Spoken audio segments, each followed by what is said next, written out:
All right, so this is going to be a quick and easy project, and all you're going to do is take a photo and put pencil on the back of it. The pencil needs to look solid, should not be any white spaces.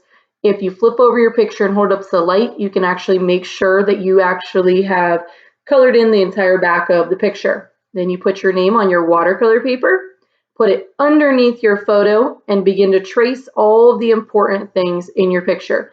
If you don't think it's important and you don't want it, don't trace it. So if I wanted a cat with an empty fishbowl, I just would not trace my fish. Once you take the picture off, you should be able to see lines that you traced, and you're going to take Sharpie and go over those lines with the Sharpie. If you don't like certain lines, don't go over them with the Sharpie, just erase them. Once you've gone over all the lines that you think are important and that you like, you go back with an eraser, erase anything that was not important. This should give you a nice outline, and it should look kind of like a coloring page.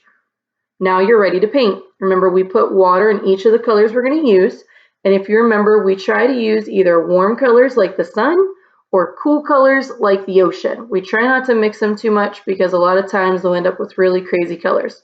So for my fish, I did cool colors, and I drew paint at the top.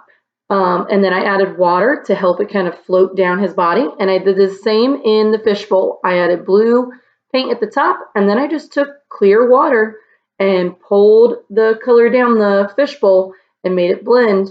Now, this does not have to be done perfectly. It is okay if they blend and mix. That's why we use cool colors and warm colors separately, so they don't make crazy colors when we mix them. So if I wanted to, I could add green to this also. I didn't, but I could. Then I chose to do warm colors on the cat so you could see the difference and you could remember the difference between the warm colors and the cool colors.